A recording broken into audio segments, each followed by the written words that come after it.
Nós pedimos a tua bênção e misericórdia para todas as pessoas vítimas dessa tragédia que aconteceu aí na Turquia e na Síria, conforto para a família deles, e que a fé de todos continue crescendo e eles se continuem abraçados contigo na esperança de uma eternidade. Também pedimos a tua bênção por todos aqueles que de alguma forma sofrem, e por todos aqueles que neste momento necessitam do teu abraço. Muito obrigado, Pai. Muito bem, pessoal. Nós, a semana passada, paramos no último item do documento 143, que é o que nós vamos ver hoje, o 143.7, que fala dos ensinamentos sobre a prece e adoração. Não é um texto muito longo, a gente vai, então, estudar um pouquinho esse texto e logo já partimos para o próximo documento. Eu vou compartilhar aqui e não precisam brigar, mas alguém pode fazer a leitura para a gente. Qualquer pessoa que tenha aí um pouquinho de queira fazer, pode fazer. Então, está aqui. Quem vai ler? Posso ler? Sim, claro. Deixa eu baixar a mão. Então, começa aqui no 7, os ensinamentos sobre a prece e adoração. Isso. Nas conversas noturnas no Monte Gerizim, Jesus ensinou muitas grandes verdades e, em particular, colocou ênfase no seguinte: a verdadeira religião é o ato de uma alma individual nas suas relações conscientes com o Criador. A religião organizada é a tentativa de socializar o ato da adoração do homem religioso individual. A adoração, a contemplação do espiritual, deve alternar-se com o serviço, o contato com a realidade material. O trabalho deveria alternar-se com a diversão. A religião deveria ser equilibrada pelo humor. A filosofia profunda deveria receber o alívio da poesia rítmica. A tensão de viver, a tensão da personalidade no tempo, deveria ser afrouxada no descanso da adoração. Os sentimentos de insegurança que advêm do medo do isolamento da personalidade no universo deveriam receber o antídoto que é a contemplação, na fé do Pai, e que é a tentativa da realização e compreensão do Supremo. A prece é destinada a tornar o homem menos pensativo e mais realizador. Ela não se destina a fazer o conhecimento crescer, mas antes a expandir o discernimento. A adoração intenta antecipar a vida melhor que está adiante e, em seguida, destina-se a refletir de volta para a vida atual essas novas significações espirituais. A prece sustenta espiritualmente, mas a adoração é divinamente criativa. A adoração é a técnica de voltar-se para o um, para receber a inspiração do serviço de muitos. A adoração é a medida pela qual se avalia o distanciamento da alma até o universo material e a sua conexão simultânea e segura com as realidades espirituais de toda a criação. A prece é como a autolembrança, um pensamento sublime.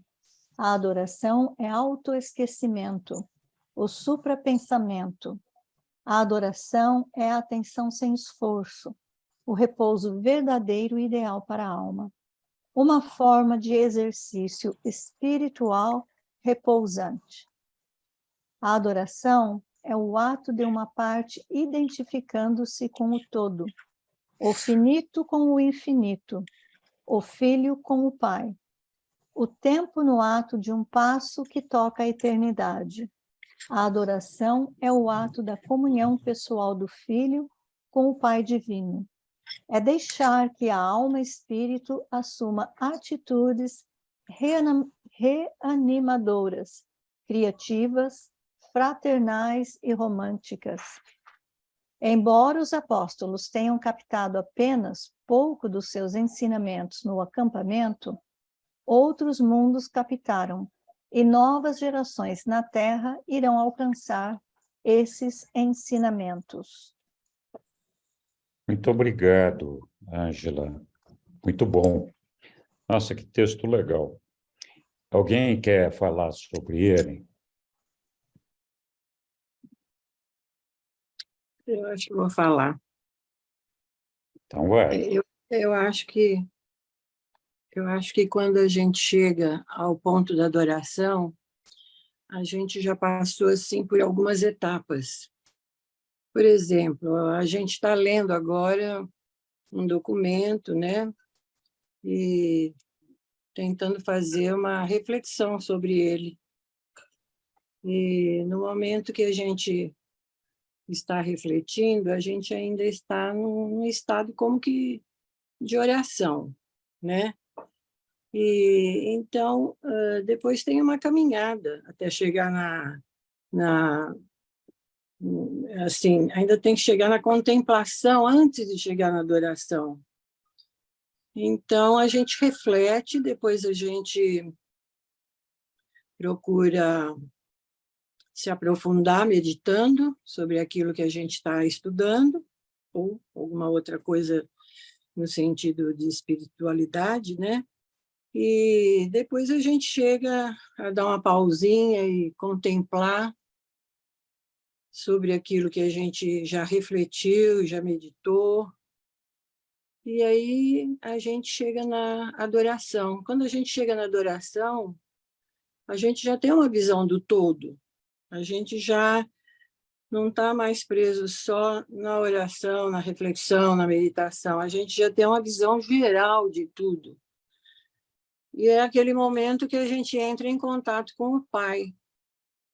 A gente vê os santos, por exemplo, quando aparecem nas figuras, eles têm aquela aura, né? E é um momento de contemplação deles, de adoração. E então eu tenho a impressão que quando a gente chega na adoração, a gente está muito próximo da sabedoria. A gente já consegue visualizar a verdade, né? Então é isso. É isso. Muito obrigado, Angeli. Oi, Ângela. Então, quando eu li, o que me destacou foi essa parte aqui, que é no segundo, terceiro parágrafo, já do meio para o fim. A tensão de viver, a tensão da personalidade no tempo, deveria ser afrouxada. O que eu gostei foi o que vem agora, no descanso da adoração. Do meio para baixo. Então, o que a adoração nos dá é um descanso. E eu experimentei isso. Teve um grupo e nós nos reunimos para praticar a adoração. E não era muito, não. Era o determinado de 15 minutos. E então nós tínhamos que criar uma palavra que, se a mente da gente começasse a ir por aí, a gente chamava a palavra para voltar e ficar em adoração. E é uma coisa realmente maravilhosa, é um descanso. Traz uma paz maravilhosa. Obrigada. Muito obrigado, Ângela. Essa técnica de usar uma palavra é um mantra, né? E esse mantra é utilizado em diferentes tipos de meditação. Cada um tem o seu mantra lá, mas tudo bem, legal. Muito bom. Quem mais? Alguém tinha perguntado. Boa Então noite. vai, Isabela, vamos lá. Boa noite, querida. Desculpe ter chegado atrasada, mas eu estava correndo. Boa noite. Eu não entendi o que é adoração. É, A Ângela, ela falou, eu entendi que existe uma experiência interna dela e ela não conseguiu, quer dizer, eu não consegui entender o que ela falou. tá. E eu também não consegui entender o que o texto falou. Então, vamos ver se a gente consegue ajudar a entender, então. Na verdade, o texto está falando da prece e da oração. A prece, basicamente, é um pedido, é uma comunicação com seres celestiais, com o Pai, com o Filho, enfim, com quem a gente achar que deve fazer um pedido. Então, você pode pedir indistintamente para qualquer deidade, ou se você não quiser pedir para uma deidade em especial, você pode pedir para Deus, de uma maneira geral. Então, não tem problema nenhum. A prece, ela é feita geralmente para atender a uma necessidade nossa, que venha acalmar o nosso coração, que venha estabelecer uma relação de esperança, de confiança de que as coisas podem ser melhor. Esse texto aqui, ele não fala dos requisitos da prece, das características da prece, que não devem envolver temas de benefício pessoal, benefício material. Tipo assim, eu quero ganhar na loteria, então Deus não vai atender um pedido, uma prece para você ganhar na loteria. Porque os outros também têm direito, não é só você. Deus também não vai atender um pedido para uma coisa material que não tenha um sentido e um fundo espiritual. Essa parte desses requisitos e dessa característica da prece não está explicitada nesse texto, mas está em vários outros textos. Então, a prece ela se refere basicamente a essa relação que a gente tem com os seres espirituais, com as deidades, no sentido de buscar conforto para a nossa alma, para atender a uma necessidade espiritual que a gente tenha. Então, ela engrandece o nosso coração, nos aproxima do Pai, ela faz com que a gente tenha um desenvolvimento espiritual, com certeza. E ela pode ser individual ou comunitária. Quando ela é comunitária, ela realmente está sendo feita, às vezes, de uma forma organizada, por alguma instituição, qualquer coisa assim. Mas, geralmente, a prece que tem valor é aquela que é feita, de todas as formas tem valor, mas o significado maior para cada um de nós é quando essa prece é feita por cada um de nós individualmente, que nos ajuda mais a pensar nesse desenvolvimento individual. E quando nós fazemos essa prece de forma individual, nós experimentamos uma proximidade maior com Deus, com o nosso Pai. Por isso que a gente tem essa sensação de esperança, de conforto, porque é como se o Pai estivesse nos abraçando. Na adoração, o sentido é exatamente outro. Na adoração, a gente não faz nenhum pedido. Na adoração, a gente faz um reconhecimento do nosso Pai, nós nos entregamos a Ele nós agradecemos, somos gratos por tudo que ele tem feito, reconhecemos a sua criação, nos postamos diante dele como parte do reino dele, como parte do cosmos onde nós estamos inseridos, e nós temos um sentido de pertencimento a essa família, a esse conjunto que é a criação do nosso Pai. Então, a gente não está ali para pedir nada, está apenas para fazer um contato com o nosso Pai de agradecimento, de reconhecimento do reino dele, de ter essa percepção de que nós estamos inseridos nesse reino e fazemos parte desse todo. Então, essa que é a adoração. Muitos de nós temos dificuldade em praticar a adoração, porque nós somos seres materiais tão necessitados que a nossa tendência é, de fato, na medida das nossas necessidades, fazer o exercício da prece, né, da oração.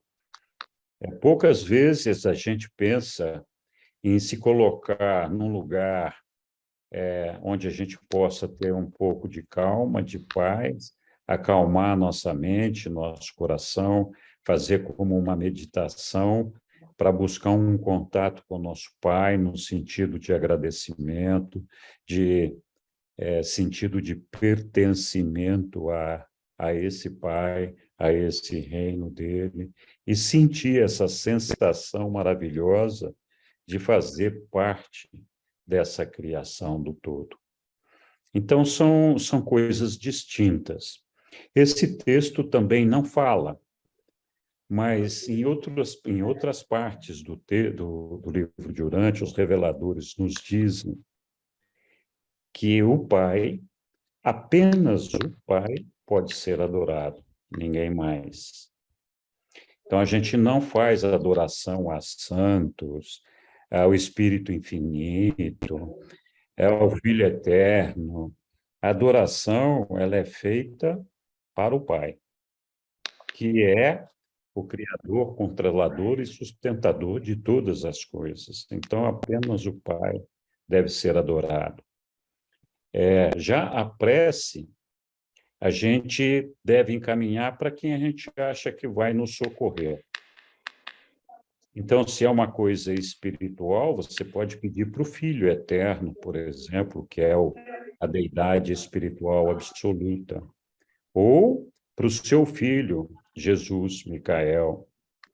Se é uma coisa que precisa te dar iluminação de mente, para que você tome decisões acertadas, você pode pedir para o Espírito Infinito, que é o Deus da ação e o Deus absoluto da mente. Então, ele pode te dar a iluminação. Não quer dizer que se você não fizer esse pedido dessa forma, o seu pedido não vai ser atendido. Quer dizer apenas que facilita para você mesmo esse sentimento de que você está pedindo para quem você acha que pode te ajudar. Essas coisas que eu estou acabando de falar aqui não fazem parte desse texto, mas eles estão refletidos. Então, basicamente, o que o texto fala aqui é que a gente tem essa condição da prece, da adoração. O que é, em linhas gerais, uma prece, o que é, em linhas gerais, uma adoração. Não sei se tem mais alguém que quer fazer alguma observação a respeito disso. Boa noite. Boa noite, Thiago. Eu queria só fazer um adendo de uma passagem que eu lembro do livro de Urântia, que fala que a prece é uma prática psicológica saudável, né? Então, acho que independente de Deus responder a oração ou não, ao orar você realmente está como se estivesse desabafando para si próprio, né? Como o livro de Urântia fala, a prece é uma prática psicológica saudável. E muitas vezes realmente Deus responde mais, fazendo uma outra analogia de outra passagem, não que fala que ele não responde as palavras, né, mas a atitude da alma, né? Então, o que seria a atitude da alma? Seria mudar, tomar as decisões certas que nos levam a aspirar a Deus. Aí sim Deus realmente vai responder, porque Ele está vendo que tu está mudando as tuas atitudes. Acho que a atitude da alma são isso, são as decisões que nós fazemos no dia a dia, aquelas decisões que nos moldam e que nos fazem se aproximar de Deus, como amar o semelhante, tratar bem as pessoas, fazer o bem aos outros, né? Tudo isso eu acho que seria a atitude da alma que Deus responde. Porque é uma quebra de paradigma muito forte que o livro Durante joga na nossa cara. Ele fala, Deus não responde as palavras. A oração é autossugestiva, né? Mas ele responde à atitude da alma. Não que você orando, você não vai ser respondido, mas, de certa forma, como é uma prática psicológica saudável, então orar é muito saudável. Independente de Deus responder ou não. É mais saudável para o teu psicológico, assim, do que você esperar que Deus responda. E a oração tem que ser realmente, tem que ter aspiração espiritual. Tem que ter uma tendência, um objetivo mais espiritual do que material. Não, vou orar para ganhar na Mega Sena. Não, vou orar, me dê uma bênção, quero ganhar, se aumentar meu salário no emprego e tal. Esse tipo de oração é uma oração totalmente egoísta. Então, Deus, pode ter certeza que Deus nunca vai responder isso para ti. Agora, quando a oração tem um princípio mais espiritual, né? Uma aspiração mais espiritual, aí sim pode ter certeza que Deus vai responder. Só isso que eu queria dizer, tá, Henrique? Obrigado aí.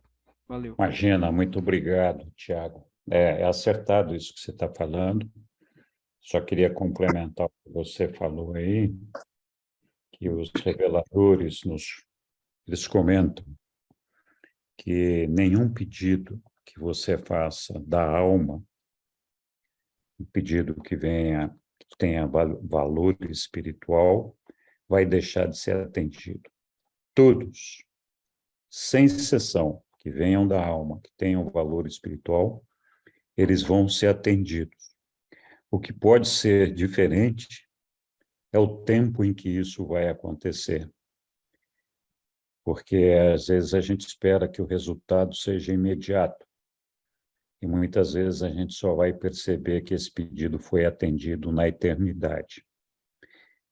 Então, os reveladores nos dão essa ideia de que sempre as nossas orações de fundo espiritual, vindas da alma, elas vão ser todas, sem exceção, atendidas no tempo de Deus, não no nosso tempo.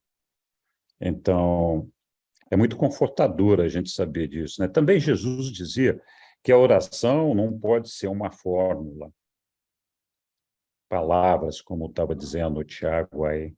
A oração é uma conversa com Deus, com a entidade espiritual com quem a gente está se referindo, e é uma conversa, é um bate-papo, você faz o seu pedido da alma ali, e pronto. Então, você pedir iluminação para tomar decisões acertadas é uma coisa que vai ser atendido. Você pedir para ganhar na Mega Sena, não vai. Pode até ser que ganhe, mas não é porque foi atendido o pedido por Deus. Então, essa coisa é que é importante. A gente pode não pedir para Deus nos indicar, para a gente dizer qual é a decisão que eu tenho que tomar. Eu acho que é essa daqui, pedir para Deus dizer se essa está certa. Ele não vai dizer, mas ele vai te iluminar para tomar as decisões acertadas, se você fizer o pedido com a alma. Daniela. Oi, Daniela. O Martim, você quer falar também? Martin, falar primeiro. Obrigado. Então fala, Martim.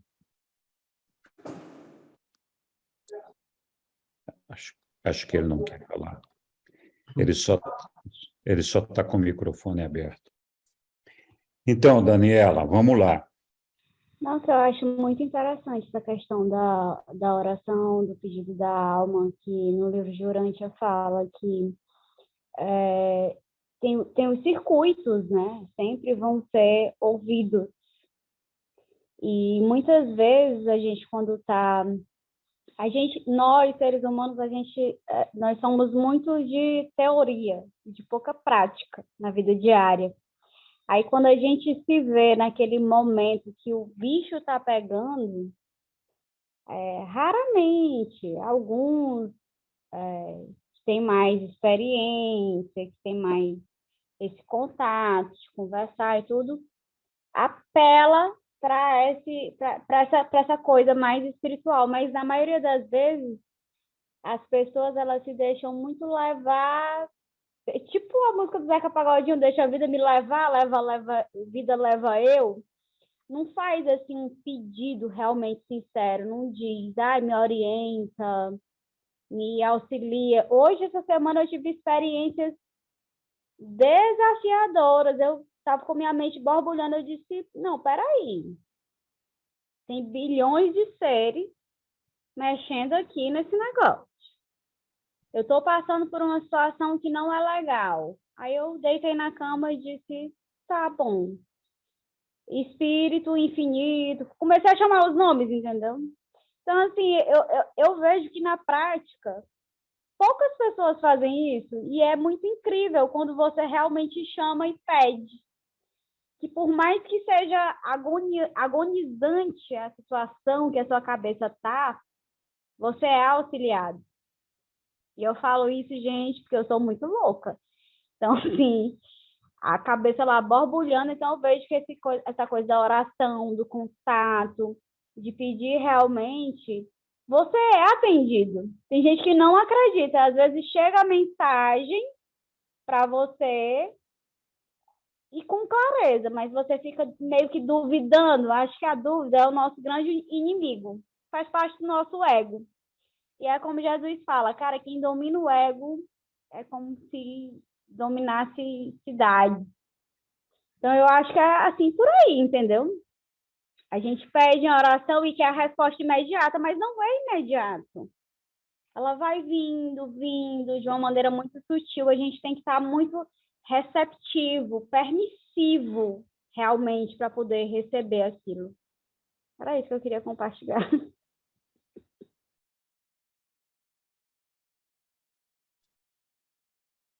E muitas vezes também a gente pede uma coisa e não é atendido.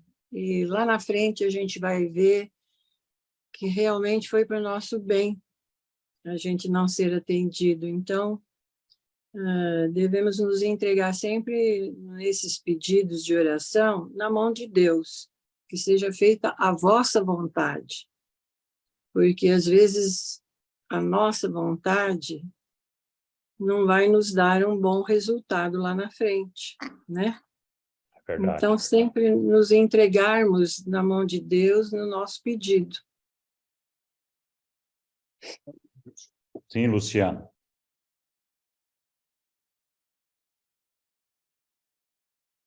Oi, boa noite mais uma vez.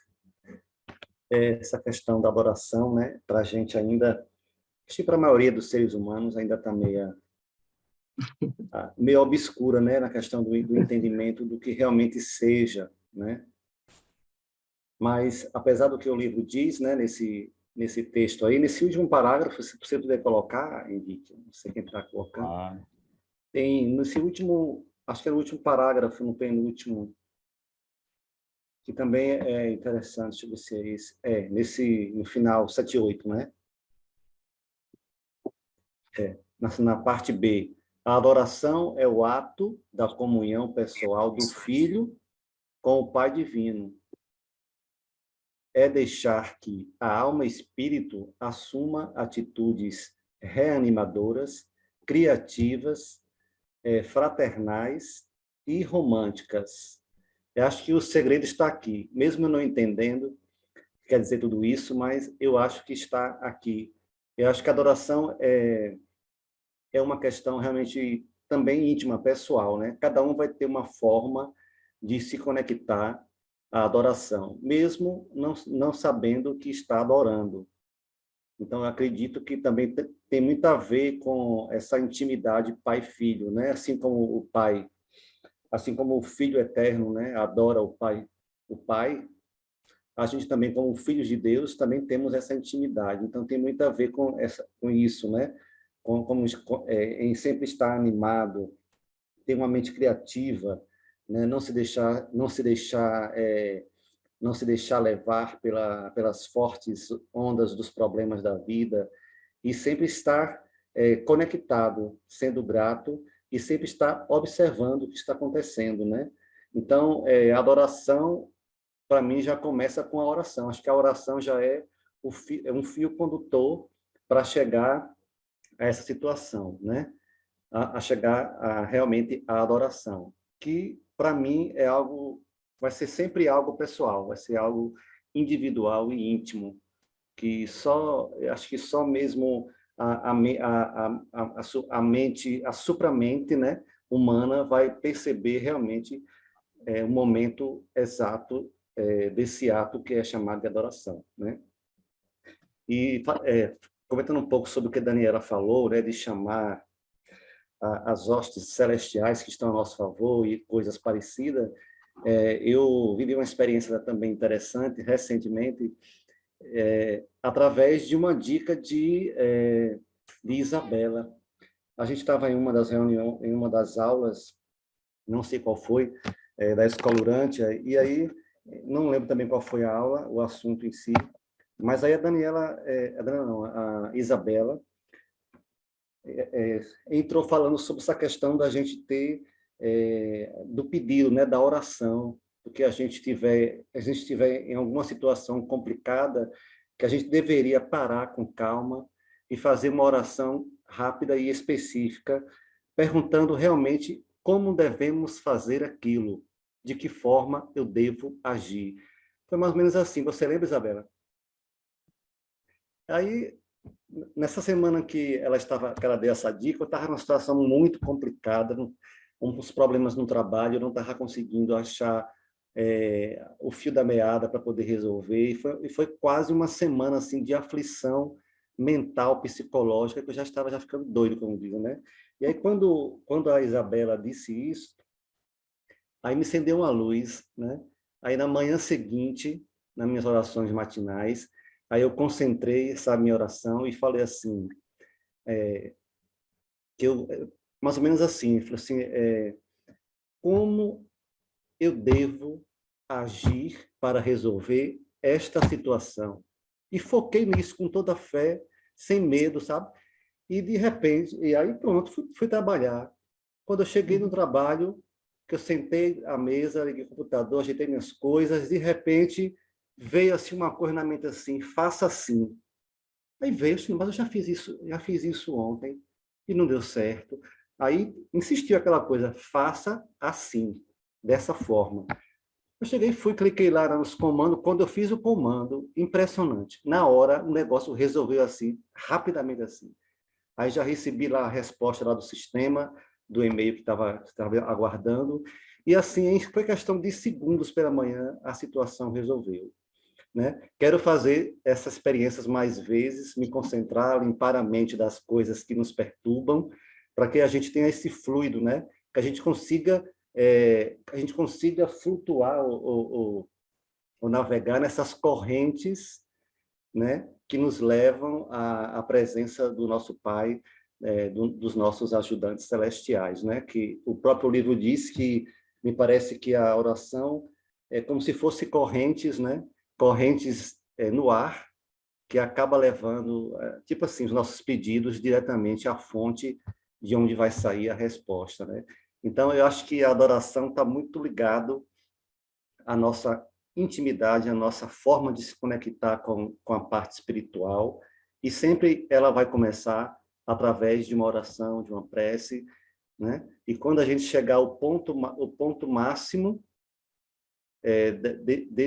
dessa comunhão, a oração deixa de ser oração e já estamos já no ambiente da adoração. É só isso. Obrigado. Muito obrigado, Luciano. Oi, Daniela.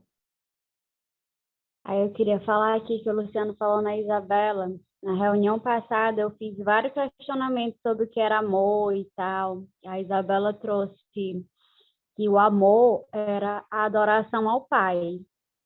E aí, coincidentemente, eu tive várias situações práticas, que eu gosto é da prática. Eu não sou mais uma pessoa de teoria, não, eu gosto de ver como é na prática.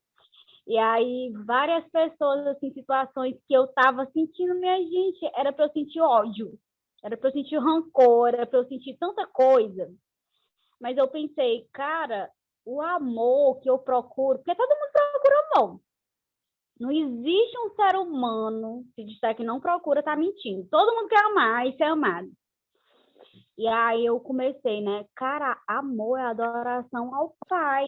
Aí eu comecei a buscar, assim, ver as personalidades. Caramba, isso aqui é uma personalidade de Deus, eu vou praticar isso aqui. Então, assim, eu fiquei tão grata à Isabela por ter trazido esse conceito do que é realmente o amor. Amor é adoração ao Pai. Tipo, eu consegui ver uma pessoa que ela não me agrada nos meus conceitos, definições que eu tenho como ser humano, mas eu começo a transcender aquilo. Não, peraí, isso aqui é o Pai também. Ele também tem um ajustador, ele tem uma personalidade. Como eu posso apreciar isso aqui? O que isso aqui tem para me ensinar? O que isso aqui tem para me, sabe, assim, mostrar? Então, assim, achei fantástico. Muito obrigado, Daniela. Tá bom, pessoal, mais alguém quer fazer algum comentário sobre essa questão da prece e da adoração?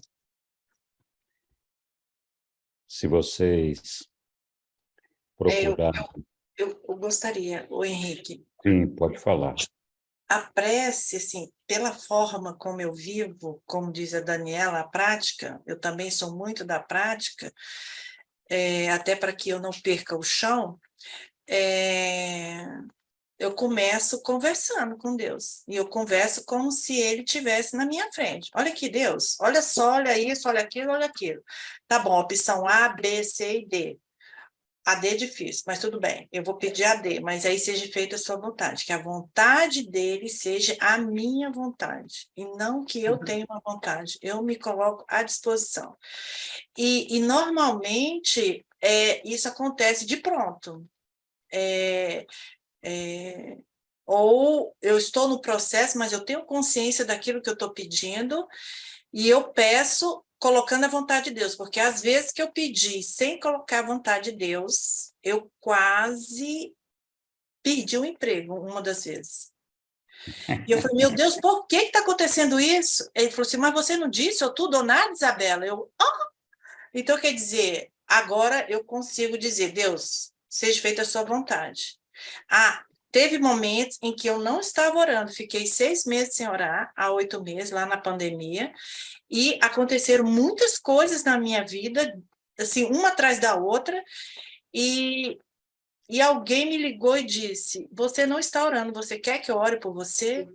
Mas aquilo foi terrível para mim. Eu falei, eu quero, e eu vou começar. Na hora que eu comecei, o negócio virou, assim, 100%. Agora eu percebo assim, é o que o Luciano colocou, eu começo tendo esse diálogo, né, com Deus, que ele e eu somos a mesma coisa. E, de repente, eu não tenho mais domínio. Eu estou em outro lugar, eu estou quente, eu estou com a mente expandida, eu estou feliz, eu tenho poder, eu tenho orientação, eu não tenho gerência sobre. E eu também não, nem adoração,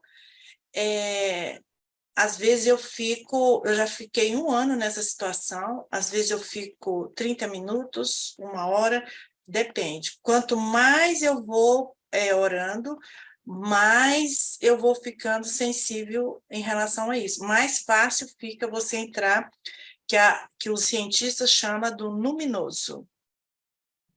Então, nesse luminoso, onde você não tem domínio, você simplesmente estar nesse lugar você está no presente, você está no passado, e você faz coisas que você não acredita que você poderia estar fazendo aquilo. E agora, o que eu percebo é, se eu consigo sistematizar isso para as pessoas que estão fora, ok. Se eu não consigo sistematizar isso, você é louca. Você está fora da casinha, isso não vale. Essa é a minha experiência. E pelos estudos que eu tenho feito, é isso. Jung, ele fazia isso, mas ele conseguiu sistematizar a experiência que ele tinha com Deus.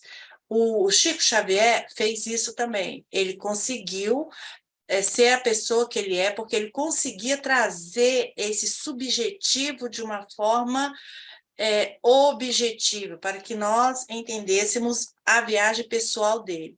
Aqueles que não tiveram, como Jacobina, esqueci o nome daquele nordestino, eles foram fuzilados. Então, assim, eu acho que essa adoração é isso, é você estar no luminoso.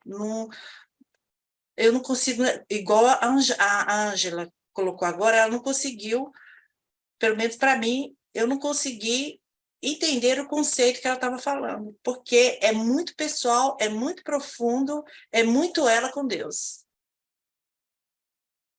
E o que ela passou com o luminoso, não existe palavras, eu não consigo. Quando eu começo a sistematizar isso, diminui quase que 99%. Então, assim, eu entendi o que ela disse, mas não entendi na lógica, mas minha alma entendeu o que ela disse. E aí, quando eu te perguntei, eu queria entender o conceito, né? Porque a nossa alma, ela fala por símbolos, por imagens. E aqui eu estava buscando o conceito, o algoritmo, vamos dizer assim, a lógica, né? A razão. Obrigada. Obrigado, Isabela. Muito bem. Alguém mais quer fazer algum comentário sobre a adoração, sobre a prece? Olha, esse tema, existem vários textos antes deste que falam tanto da adoração como da prece, como também nós vamos ver mais à frente alguns textos tratando desse assunto e que detalham um pouco melhor. Então, acho que é importante a gente ter, sim, um entendimento disso daí. Mas é bom que cada um de nós já temos aí uma ideia da nossa maneira de ver do que significam essas coisas. Algum comentário adicional ou seguimos adiante? Oi, Egli. Eu queria compartilhar assim a minha experiência com a prece, né? Que eu durante a minha estadia na religião católica, eu gostava muito de rezar, né?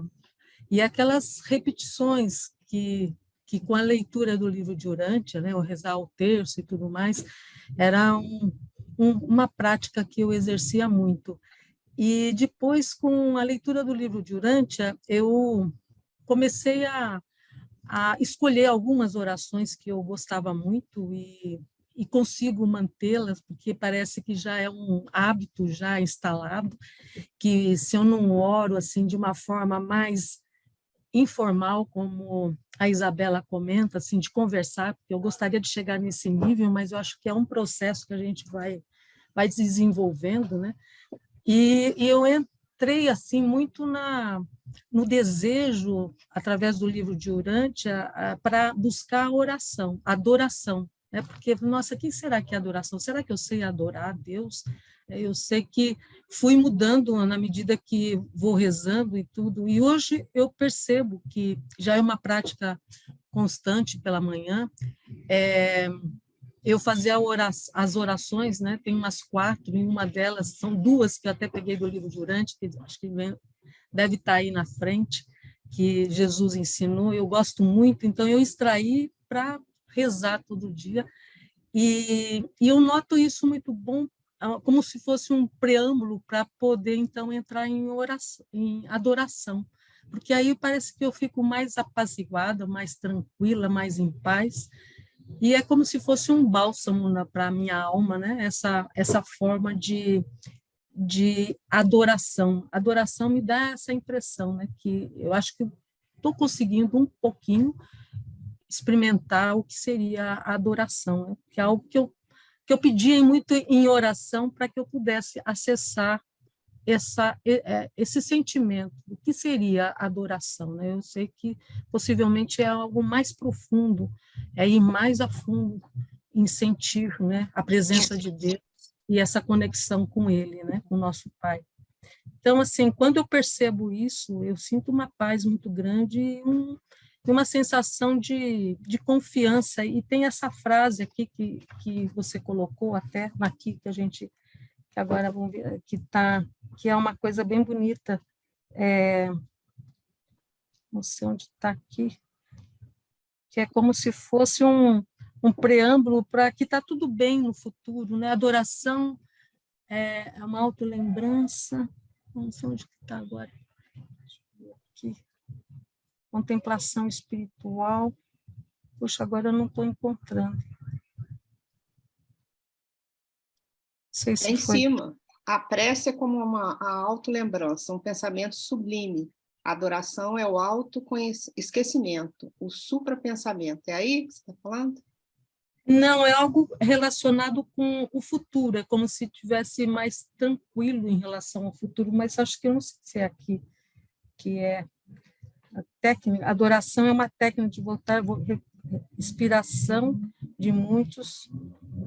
Não é tão importante. Na hora que chegar, eu trago um pouquinho isso, mas, de certa forma, queria compartilhar essa experiência que eu percebo que é uma evolução que a gente vai fazendo na medida que vai buscando mais e mais a Deus e os seus ensinamentos para poder acessar, né, ao sentimento mais profundo na relação com Ele. Legal. Obrigada. Obrigado, Egli. Gente, eu coloquei ali no chat um link de um vídeo que fala bastante da prece. Mas o nome do vídeo é O Tempo de Deus, que é outra coisa. Então, ele retrata, são duas frases, ele retrata o que vem a ser a prece e depois tem uma experiência pessoal que eu conto ali. Quem quiser, tiver interesse, pode ver. Mas a adoração, realmente, ela é uma coisa que se desenvolve entre nós à medida que nós evoluímos espiritualmente. Então, quanto mais evoluído nós estamos espiritualmente, mais a gente pratica a adoração e menos a prece. Mas uma coisa não elimina a outra e também não tem nenhum problema. A gente, com certeza, vai chegar lá. E essa evolução acontece de uma maneira tão importante que quando a gente chega no paraíso, os reveladores nos contam que quando a gente chega lá, a gente não quer parar de adorar. Existe uma área de adoração a Deus e que é preciso chegar alguém com um chicotinho lá e falar, pessoal, vamos parar com essa moleza aí, vamos trabalhar, chega de adorar. Vamos arranjar outra hora para fazer adoração. Então, que é, assim, um negócio de um êxtase tão grande, tão profundo, que ninguém quer parar de adorar.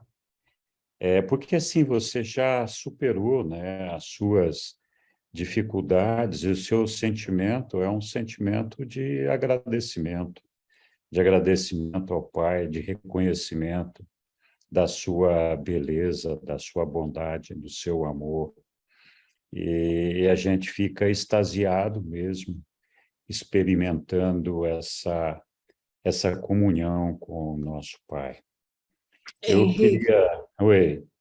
eu queria contar uma experiência minha Pode contar. Uma vez eu assisti uma aula sobre êxtase, e aí eu percebi que eu entrei em êxtase naquele momento, então vou compartilhar com vocês. Muito sugestivo, né? Eu fui para Florença, né, Terra das Artes, lá, e eu estava com um grupo de turistas, tal. Meu marido era vivo na época, estava comigo. Aí, quando eu entrei no pavilhão do Davi, todo mundo vai lá para ver o Davi, né? Eu vi um busto de porte pequeno, só o rosto e muito pouco assim da parte do pescoço e do busto. Era uma escultura branca. Eu, quando vi essa escultura, eu parei e emudeci.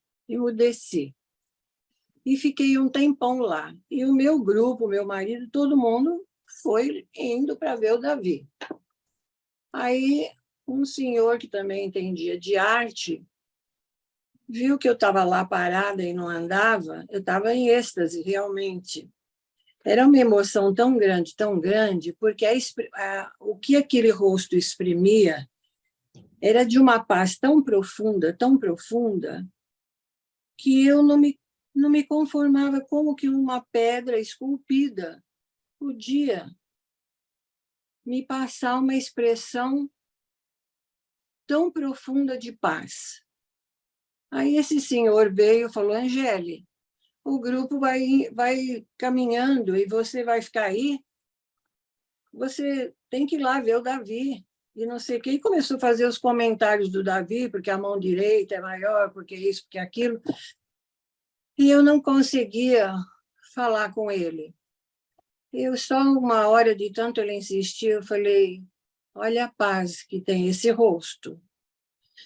E ainda hoje, quando eu lembro da expressão dessa escultura, que o artista conseguiu transferir a alma dele para essa escultura, eu ainda me emociono.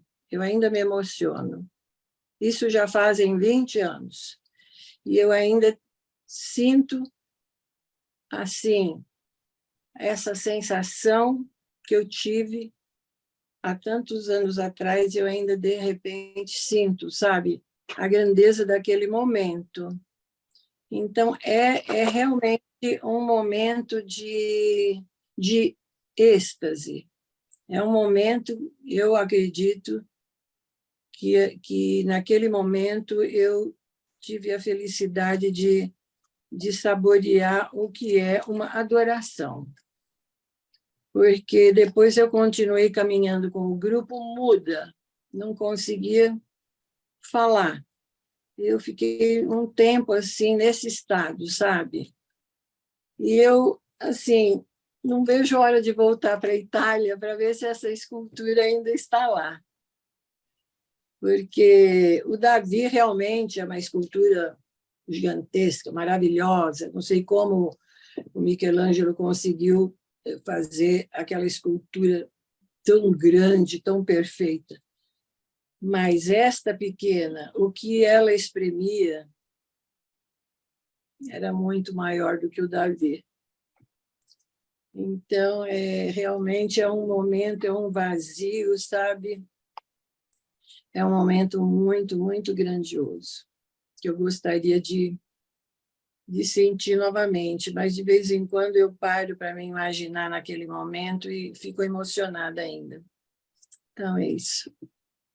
Bom, Angélica, obrigado por compartilhar essa experiência. Vamos torcer que todos nós entremos em êxtase quando sentimos a presença do nosso Pai em nós também. Oi, Daniela. Gente, eu pedi um conselho para o meu ajustador do pensamento, se eu poderia compartilhar isso ou não, mas eu acho muito válido, porque os seres humanos, eles estão sempre buscando, são duas coisas principais, relacionamento e dinheiro. No meu caso, era relacionamento. A Angélica falando aí de italiano, um momento, fechar aqui a porta. E aí eu conheci um italiano essa semana. Ai, uau, que coisa maravilhosa, romance e tal. Só que não bombou, entendeu? Mas cuidado com os italianos, viu? Aí não bombou, eu fiquei... São caramba. chavequeiros. Aí eu fui, né? Gente, o que isso quer me ensinar? Eu pedi logo pro espírito, né? O lance lá do feminino e tal, espírito, infinito, sei lá o que, eu não sei nem o nome. Eu peço assim, eu não sei nem o nome, mas eu peço de coração, assim, em adoração mesmo, entendeu? Eu digo, me mostra uma guia aqui. E aí a minha mente louca, viajando mesmo, assim, aquela coisa, ai, porque não sei o quê, aquelas coisas muito pessoais que a gente vai construindo no decorrer da vida, porque, como eu falei para vocês, eu gosto muito da prática. Beleza, livro de Urante é lindo, mas na prática, como que é?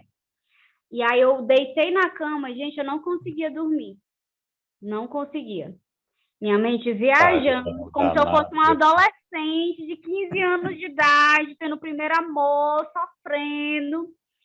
E aí eu disse, não, me dá uma orientação, ou ajustador, ou não sei o que é isso. Porque eu já tenho essa noção de que relacionamento não é essa coisa que a gente idealiza no planeta Terra, né? É uma coisa assim, sei lá, nem eu sei. Aí eu só sei que eu pedi orientação, quando eu deitei na cama, assim, que eu fui relaxar realmente, pedindo orientação para ajustador e tal. Gente, mas vinha tanta coisa e não era lindo, não. Não eram coisas lindas. Aí que eu vejo que essa questão... Aí que eu digo, essa questão da adoração, eu comecei a gostar da pessoa. Foi tão esquisito e lindo ao mesmo tempo, porque eu não conseguia sentir raiva da pessoa. Eu conseguia ter uma espécie de admiração pela personalidade dela, por ela existir, por ela ser quem ela é. Sabe, assim, são coisas do dia a dia que pessoas comuns têm constantemente. Relacionamento, dinheiro, não sei o quê. E eu fiquei perplexa, porque eu fiz tão assim, sem fé. Sem fé, eu fiz sem fé. Eu disse, Deus, ajustador do pensamento, tá aí, me ajuda aqui, porque eu não tô dando conta. Era sério mesmo. E a partir do momento que eu me deitei na cama, gente, era tanta coisa, assim, ia mostrando. E aí, para digerir é difícil. Aí que entra essa parte, que a vontade de Deus, ela é muito diferente da nossa. A gente idealiza tanta coisa que não tem nada a ver com a nossa mente pequena. E aí eu me entrego a isso aqui, eu quero saber e tal. E foi interessantíssimo. Em outros tempos, eu nunca iria acordar tranquila. Mas só o fato de eu ter pedido, de eu ter sinceramente me rendido, me mostra aí o que é isso aqui. Se apareceu essa pessoa aqui assim, dessa forma, o que é que isso aqui quer me dizer? O que é que isso aqui quer me ensinar? Sabe, me dá uma luz, uma clareza. Foi incrível. Gente, eu não ia compartilhar isso com vocês, mas eu pedi para o ajustador do pensamento para me dizer se sim ou se não, e foi liberado. Eu acho que ele ia liberar tudo que você quisesse que ele liberasse. Mas vamos lá. Vamos avançar, então, na nossa leitura aqui, pessoal. Quem quer ler o documento 144? Eu posso ler? Posso ler? Por favor. Em Gilboa, na Decápolis, setembro e outubro foram passados em retiro num acampamento isolado, nos declives do Monte Gilboa. O mês de setembro, Jesus passou lá, a sós com seus apóstolos, ensinando-lhes e instruindo-os sobre as verdades do reino. Havia uma série de razões para que Jesus e os seus apóstolos se mantivessem retirados nas fronteiras de Samaria e na Decápolis durante esse período. Os dirigentes religiosos de Jerusalém estavam bastante hostis para com eles. Herodes Antipas ainda mantinha João na prisão, temendo libertá-lo, tanto quanto executá-lo. E havia suspeitas de que João e Jesus mantivessem ainda alguma forma de ligação. Essas condições tornaram contraindicado planejar qualquer trabalho mais intenso, tanto na Judéia quanto na Galiléia. Havia uma terceira razão: a tensão, que aumentava pouco a pouco entre os líderes dos discípulos de João e os apóstolos de Jesus, e que ficou agravada com o número cada vez maior de crentes.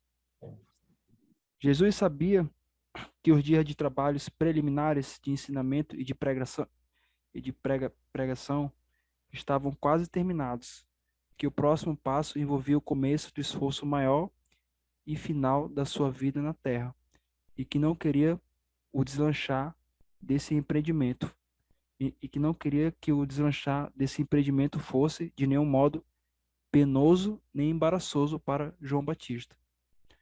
Jesus, portanto, havia decidido passar algum tempo em retiro, repassando tudo com seus apóstolos, para depois, então, fazer reservadamente algum trabalho nas cidades da Decápolis, até que João fosse executado ou liberado para juntar-se a eles, com vistas a um esforço unificado. Eu estou recebendo uma ligação aqui, tá? Vou encerrar. Obrigado, tá? Deixar. Sim, obrigado, Tiago. Mas a gente já ia parar aqui mesmo. Alguém quer comentar esse texto aqui?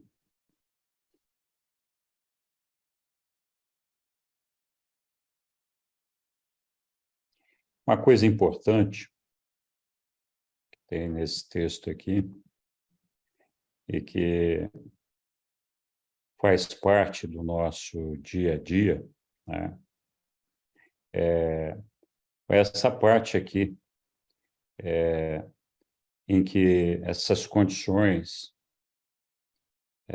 de tensão que aumentava, a terceira razão, entre os líderes e discípulos de João e apóstolos de Jesus, e que ficou agravada cada vez mais com um número crescente, né, de crentes. Depois que João foi preso, alguns de seus discípulos, como é o caso de André, por exemplo, que foi o primeiro apóstolo de Jesus, não é que abandonaram, mas saíram do corpo de discípulos de João e vieram integrar o corpo de apóstolos de Jesus, né? Então, João tinha seguidores muito leais a ele, que admiravam profundamente o trabalho de João. O líder desses seguidores era um cidadão chamado Abner. E depois que João foi preso e Jesus começou a pregar, como João anunciava que Jesus, que viria logo depois dele, era realmente o grande Salvador e a pessoa que todos deveriam dedicar atenção, afeição, esse negócio todo, os apóstolos de João, os discípulos de João, melhor dizendo, lógico, se aproximaram de Jesus, nunca assim com intenção verdadeiramente de serem discípulos de Jesus, porque eles eram muito leais a João. E eles também não conseguiam entender por que João estava preso e Jesus não fazia nada para tirar o João lá da cadeia. Então, apesar da recomendação de João para que todos se aproximassem de Jesus, porque ele era o Salvador e blá, blá, blá, os discípulos de João, na verdade, se sentiam meio assim, como se estivessem fazendo uma traição a João por conta dessa situação. E esses discípulos fizeram um esforço muito grande, juntamente com os apóstolos, para tentar uma unificação, para tentar uma unidade, para que eles fossem um corpo só. Mas havia muita dificuldade, porque os ensinamentos de João eram muito ortodoxos, né? Muito apegados às escrituras antigas da Bíblia. E Jesus tinha vindo trazer uma nova palavra de amor, de afeição ao Pai, esse negócio todo. Então, essa maneira de pensar de João, que influenciou bastante a seus discípulos, evidentemente tinha alguns conflitos com o ensinamento de Jesus aos seus apóstolos. Então, volta e meia, eles tinham uma dificuldade muito grande de se unirem e de acertarem e combinarem ações unificadas que pudessem representar a irmandade dos homens pregada por Jesus, né? E a chegada do reino de Deus. Então, essa dificuldade era muito grande, e à medida que crescia o número de crentes que aderiam a Jesus ou a João, ficava cada vez maior essa disputa, né?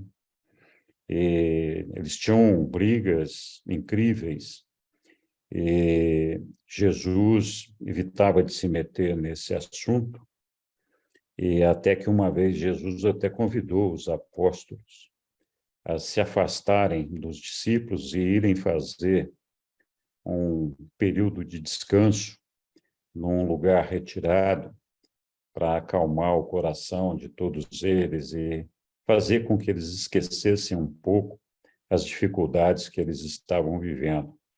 Nós até falamos disso agora quando a gente estava falando da prece, né? Da gente tentar, às vezes, se afastar do problema por um tempo, para a gente, então, ter uma visão melhor e mais clara da situação. Então, Jesus fez isso com esses apóstolos e eles, realmente, depois desse período de descanso, relaxados, voltaram para conversar com mais calma, com mais tranquilidade com esses discípulos de João e acabaram se entendendo e estabelecendo uma relação mais harmoniosa. Não que tivesse superado todos os problemas. Mas essa pausa fez com que eles evitassem um conflito maior que pudesse provocar uma ruptura definitiva.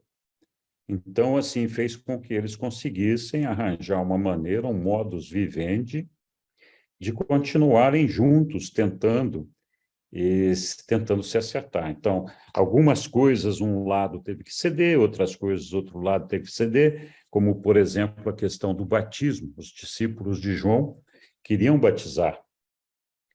Jesus não tinha ensinado a nenhum dos seus apóstolos a necessidade do batismo. Então, os apóstolos de Jesus teimavam em não batizar. Então, mas chegaram num acordo, porque Jesus falou assim, que diferença faz, né? Deixa os caras batizarem, qual é que é o problema? Não vai fazer mal a ninguém. Então, vamos brigar por aquilo, brigar não, argumentar ou discutir por aquilo que realmente é importante. Mas o ponto aqui, chave do negócio, é a questão da unidade, da unificação. Porque, de uma forma ou outra, eram seguidores de Jesus, João era um precursor de Jesus, e fazia todo sentido do mundo que eles fossem unidos, que eles pregassem a mesma língua, pregassem os mesmos ensinamentos, e que eles se mostrassem irmãos entre eles e que não tivessem desavenças, né? Então, essa foi uma situação peculiar da época, que eu acho que não existe mais hoje, né? Ninguém tem esse tipo de desentendimento de uma religião com outra. Essas coisas nós já superamos, eu acho, né? Não tem mais isso, né? Então, eu acho que serve, embora o texto não esteja falando da necessidade de unidade, ele fala do problema que essa falta de unidade trazia. E esses problemas que essa falta de unidade traziam naquela época continuam nos afetando hoje. Eu não sei quanto, tocar num assunto delicado aqui, eu não sei quanto que vocês, individualmente, conhecem da história do livro de Urântia. Não sei quanto cada um de vocês conhece da história da Fundação Urântia. Também não sei quanto vocês conhecem da história da Associação Urântia, nem da Fellowship. Mas quem conhece a história do livro de Urântia sabe que os reveladores, orientado pelos reveladores, foi constituída a Fundação Urântia. E a Fundação Urântia recebeu a responsabilidade de ser a guardiã do livro, entre outras coisas. Ela tem os direitos autorais do livro, ela é que é responsável por assegurar que não existem 500 mil versões do livro, que é uma versão só, entre outras coisas. E não sei se vocês sabem também, mas lá atrás, na sua origem, quando começou o trabalho pelo Dr. Sadler e a comissão de receptores da mensagem do livro de Urântia, lá atrás foi pedido pelos reveladores que fosse feito um fórum formado por leitores que iriam lendo os documentos do livro, fazendo perguntas e questionamentos, para que os reveladores pudessem ir respondendo e ampliando o conhecimento daquilo que é hoje o livro de Urântia. Então, esse fórum foi formado por 70 pessoas. Passaram por elas muitas pessoas, porque vivia trocando. Mas esse fórum, que foi chamado de Irmandade, Brotherhood, na época, ali, quando saiu o livro de Urântia, foi o primeiro grupo de leitores do livro de Urântia com essa missão de desenvolver e levar o livro de Urântia para o mundo. E esse grupo se desentendeu com a fundação e se separou, e passou a publicar o seu próprio livro. Esse grupo hoje se chama Fellowship. Então, eles são uma irmandade, uma organização de pessoas, um grupo de pessoas interessados em fazer a disseminação do livro de Urântia, assim como a Associação Urântia também é. Então, esse é o nosso trabalho. Então, o que aconteceu? Nós viramos concorrentes. A gente não tem unidade. A gente trabalha sobre o mesmo assunto, sobre o livro de Urântia. A gente tem a mesma missão, o mesmo propósito, o mesmo objetivo, mas nós somos grupos de pessoas separadas. Nós não temos unidade. Então, esse texto aqui, esse pedacinho de livro, me lembrou bastante dessa questão que nós temos da Associação Urântia com a Fellowship. Nós temos feito, já desde 2016, inúmeras tentativas de um esforço muito grande para unificar os dois grupos.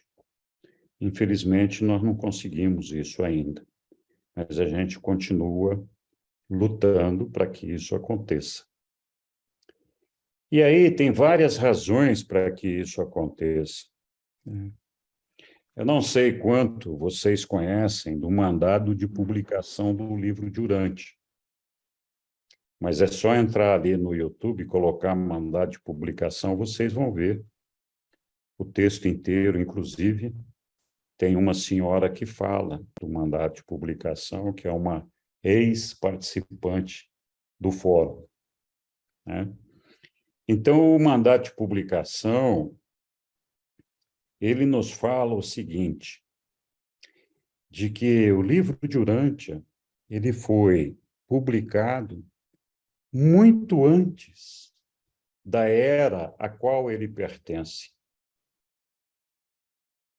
Então, foi feito com uma antecipação muito grande à era a qual ele se dedica.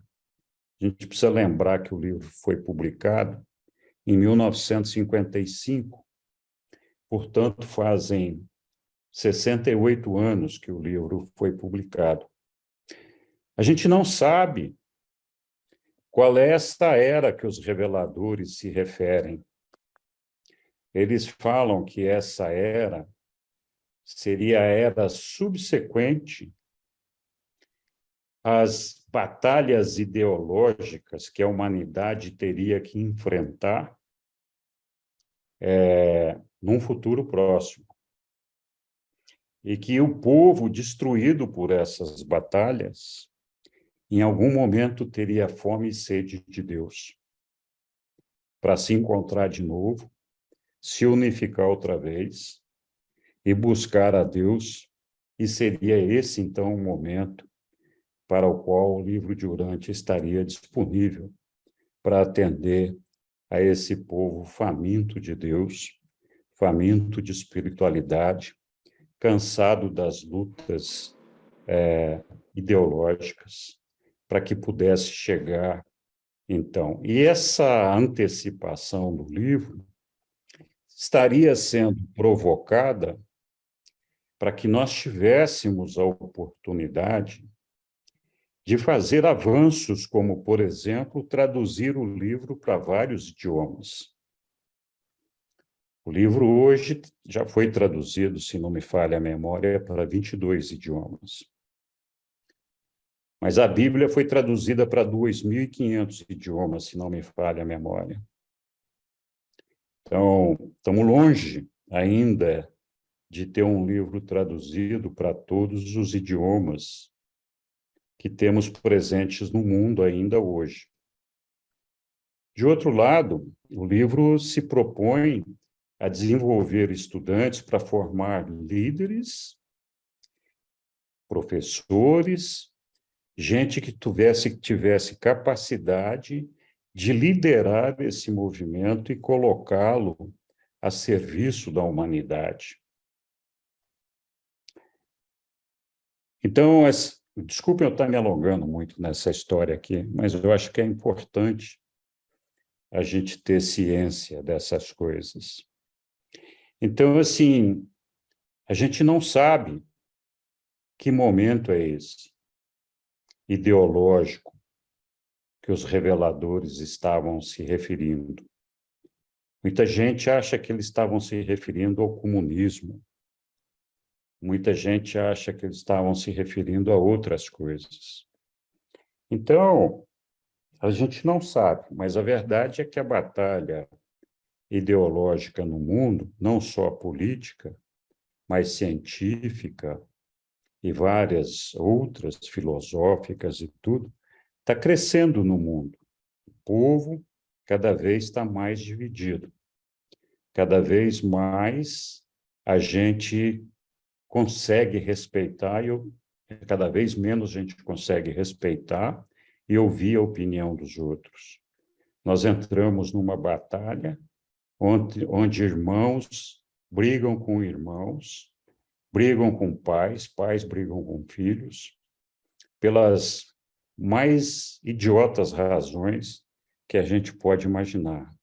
A gente entrou num período de negacionismo, onde muitas vezes a mentira ou fake news é mais importante do que a ciência, por exemplo. Então, nós temos que tomar cuidado com tudo isso, mas a verdade é que o mundo ele está rapidamente caminhando por uma situação de divisão gigantesca, de uma proporção que nós não sabemos onde tudo isso vai nos levar. Mas, com certeza, no final dessa batalha, onde não haverão vencedores, nós estaremos buscando a Deus como o único ponto que pode nos unificar outra vez, que pode trazer união a todos os homens. Nós podemos divergir sobre muitas coisas, mas nós não divergimos sobre Deus. Todos aqueles que acreditam em Deus aceitam Deus como um ser maior, como nosso Pai, e a gente não tem brigas e discussões por conta disso. Então, Deus é um ponto de união na irmandade dos homens. E quando esse povo todo que estiver colapsando em algum momento no futuro, a gente não sabe quanto distante, buscar a Deus vai ser importante ter grupos de pessoas, e aqui eu não estou falando da associação entidade legal jurídica, estou falando de grupos de amigos que se juntaram para levar a palavra de Deus a toda a humanidade. Então, quando as pessoas tiverem sede de procurar a Deus e precisarem de encontrar unidade, encontrar harmonia, encontrar paz, onde é que eles vão buscar? Talvez o livro de Urântia seja e seus ensinamentos sejam uma âncora para isso.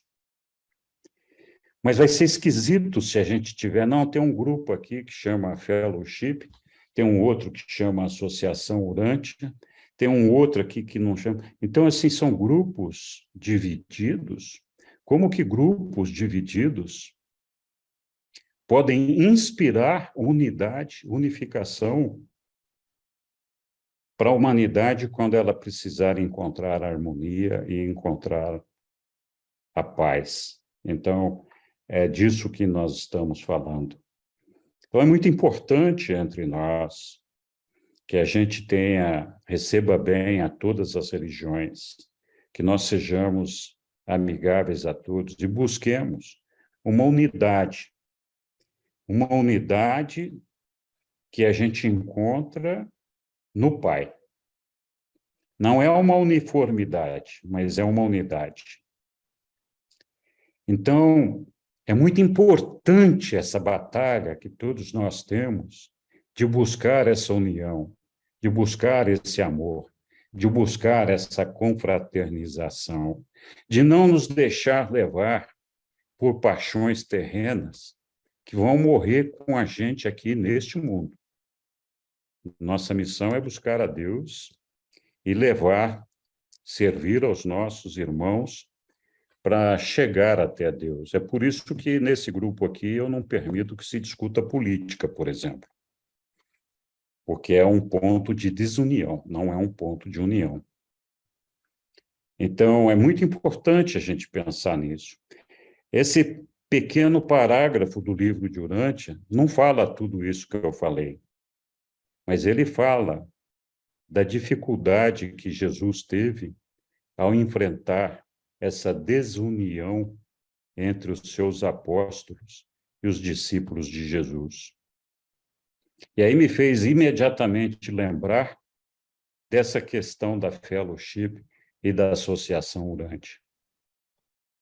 Vocês não sabem, não têm noção do estrago que isso faz.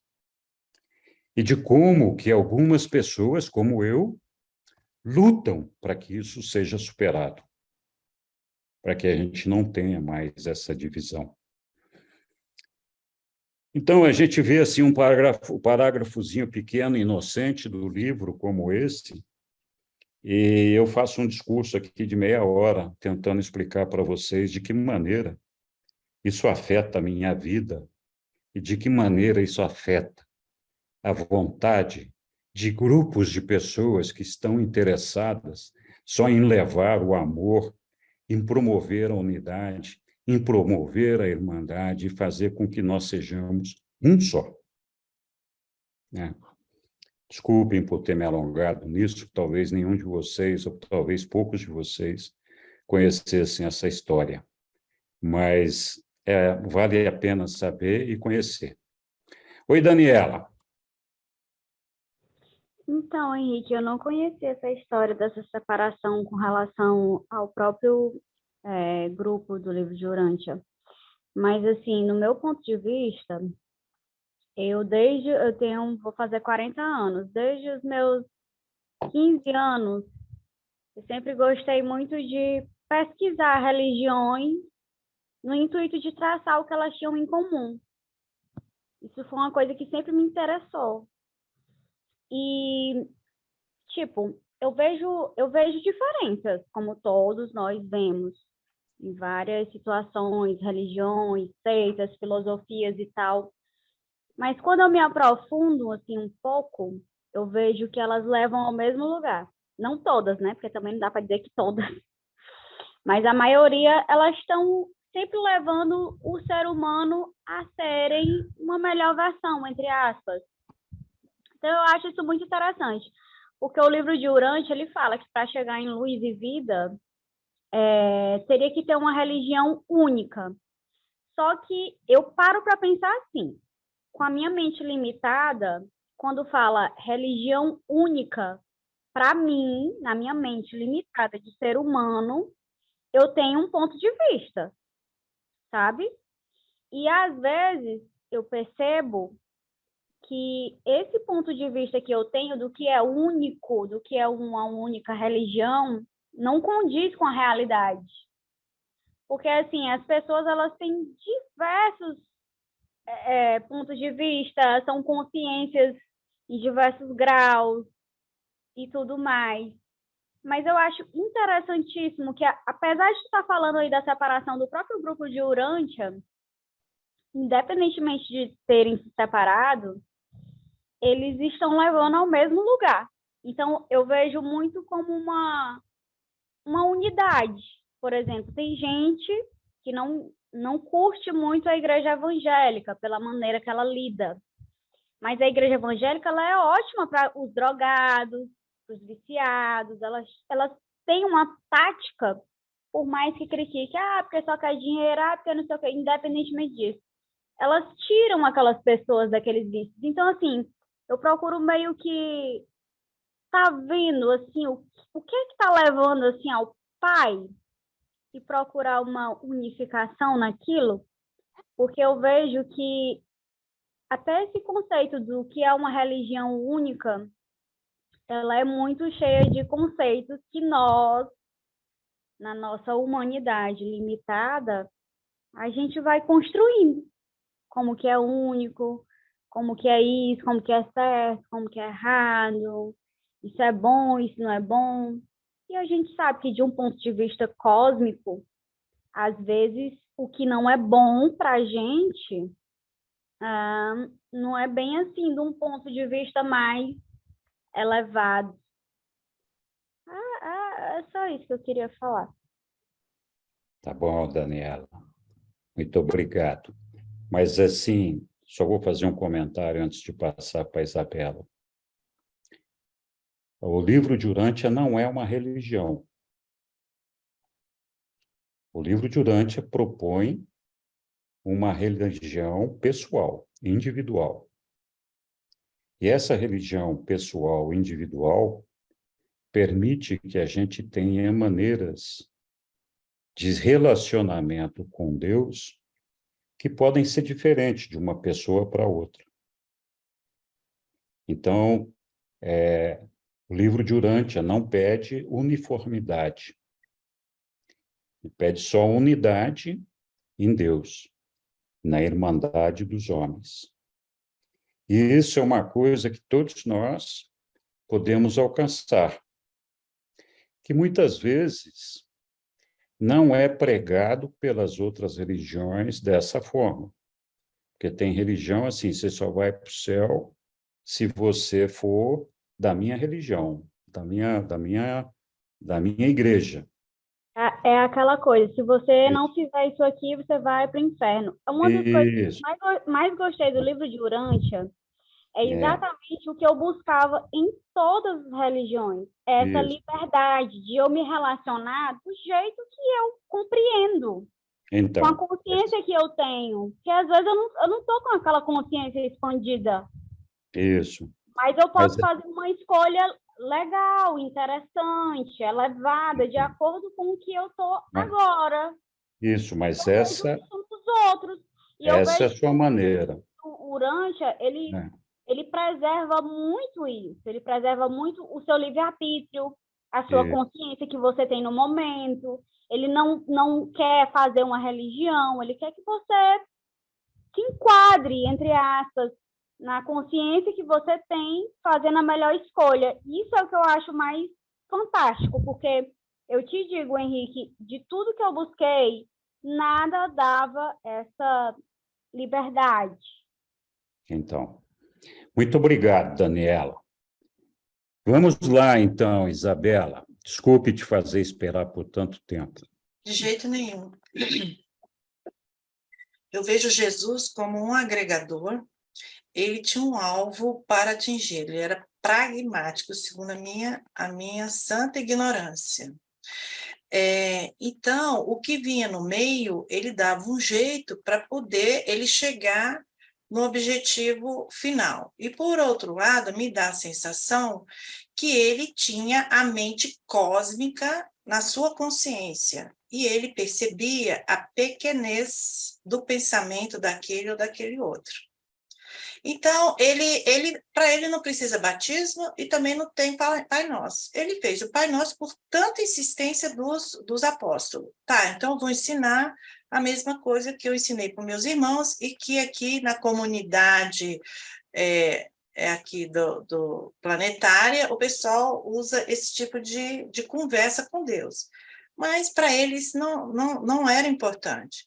Então, ele sempre estava agregando. E para você agregar, na minha visão, eu preciso da polaridade. Neste mundo, tudo está na polaridade. Eu sou homem e mulher, eu tenho 2 braços, eu tenho um cérebro, né, direito e esquerdo, e tudo para mim é polaridade, bem e mal, quente, frio, sombra, luz. Então, nós estamos o tempo todo nessa polaridade, porque é a partir da polaridade que há o conflito, que há o movimento. Porque se eu for para o lado A, eu estou fazendo uma pressão em direção ao A, que convida o B a reagir, né? Ou o B se estica do lado de lá, ou ele levanta, ou ele abraça, não sei o quê. Então, eu tenho uma visão do todo com a polaridade. E sem a polaridade, eu não tenho conhecimento, eu não tenho movimento. Se eu tenho uma linha, o 0 está no centro. E cada vez mais que eu vou para 1, 2, 3, eu vou me afastando do 0. E há uma pressão em relação ao -1, -2, -3. E o equilíbrio é você chegar perto do 0, e não no 0, porque no 0 eu não vou ter movimento, eu não vou ter conflito, eu não vou ter experiência, eu não vou ter conhecimento. Este mundo precisa da polaridade, inclusive isso é uma lei do universo. Nós vibramos à medida que nós estamos nessa polaridade. O nosso corpo é energia pura. O que eu sinto, eu vibro, eu registro na minha mente cósmica o que eu estou sentindo. E esse sentimento ele pode gerar feridas, ou ele pode gerar alegrias, enfim, é por meio dele que eu concretizo nesse mundo. E nós estudamos aqui em Urantia que nós estamos numa mente cósmica, dentro de uma mente cósmica, que é o próprio Deus. Não tem jeito de eu não estar dentro dessa mente, ninguém aqui está fora dessa mente. Como que eu posso excluir uma parte de mim? Eu faço parte desse todo. Como que eu posso excluir uma parte de mim? Como eu posso excluir um braço direito ou braço esquerdo? Eu vou ficar com consequência, mas eu vou continuar sentindo esse braço que está em mim, com a vibração. Eu não tenho como tirar alguém do universo. Eu não vi Urantia, e a ciência fala que a gente não tem como destruir a energia. ela se transforma. Então, essa parte da Urântia A, Urântia B, isso é importante. Por algum motivo, é importante. Alguém está vibrando em uma questão, o outro está vibrando do outro lado. Então, assim, Jesus disse, todas as religiões levam ao Pai.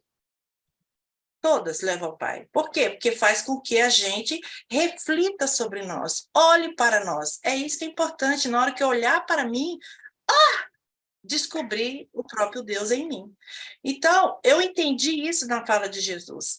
Nós não temos como eliminar o outro. Por exemplo, hoje eu ganhei a política, mas como eu estou dentro de um campo eletroquímico magnético, daqui a pouco o outro lado, ele se levanta e esse se abaixa. Como que eu sei disso? Pela história. O reino romano caiu, o reino da Babilônia caiu.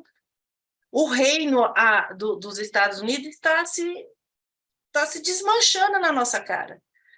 Então, assim, o outro lado também está sendo questionado. O mundo todo está sendo questionado. A ordem toda está sendo questionada. Isso foi colocado, assim, no meu ver, em 2020. Quer dizer, as religiões não conseguiram atender as necessidades, a medicina não conseguiu atender as necessidades, a tecnologia não conseguiu atender a necessidade, o Estado não conseguiu atender a necessidade, tudo está sendo questionado, tudo está sendo reconstruído, ou vai vir uma coisa nova. Nós estamos mudando tudo. Por que nós estamos mudando tudo? Parece que o centro do planeta está parado e ele vai mudar a rotação. Quer dizer, o planeta todo está em movimento. Ele está fazendo coisas que a gente não conhece aquilo, que é tudo. Né? Então, nós não somos o A ou B, nós fazemos parte do todo, da consciência. E a adoração, ela vem quando, na minha santa ignorância, é quando a gente está em comunhão com essa mente cósmica, com tudo que está no cosmos. E tudo pertence, tudo faz parte em mim e eu neles. E é interessante a gente sentir a gente estando neles e eles na gente. Então, assim, eu acho que faz parte, esse negócio de Urântia A, Urântia B, se criou, é porque tem um propósito aí. É igual Jesus. O que Jesus faria hoje? Ele deixaria mais um tempo, igual ele fez com Lúcifer? Ou com Kaligastia? Espera mais um tempo e depois, a partir desse tempo, as pessoas se posicionam, se redirecionam? Porque tem alguma vibração lá que algum grupo de pessoas consegue ir para lá e aprender algo. Aqui tem outra vibração, enfim. Né? E eu falei para Deus, muitos anos atrás, uns 30 anos atrás, falei, Deus, eu quero ir para um lugar em que ninguém fale de religião de ninguém. Ninguém, Jesus. Afinal de contas, essa obra é do Senhor ou é do homem? Aí, eu fechei a boca, aí veio a informação. Tal lugar, em tal hora, você vai estar nesse lugar. Aí eu achei que eu estava fora da casinha, eu fiz vários testes, enfim. Eu fui parar nesse lugar. E nesse lugar onde eu sirvo o Senhor, é proibido você falar das religiões, porque todas levam a Deus, segundo esse lugar, ele preconiza. Então, assim, não tem jeito. Ninguém é diferente do outro, tá? E, ao mesmo tempo, é diferente do outro. Igual você falou, o Henrique, Deus não quer unicidade, até porque nós estamos criando a nossa individualidade.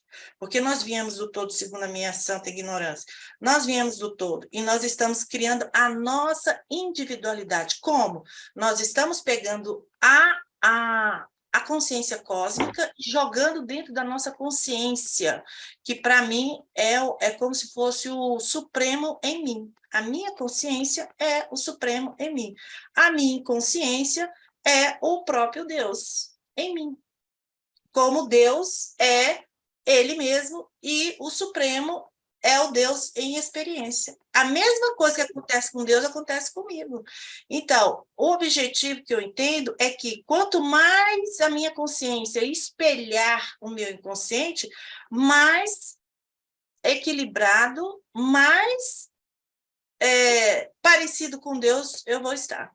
Porque quem define a minha vida é a minha inconsciência.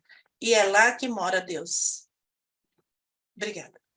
Muito obrigado, Isabela. Olha, eu acho que, às vezes, a gente não se comunica muito bem.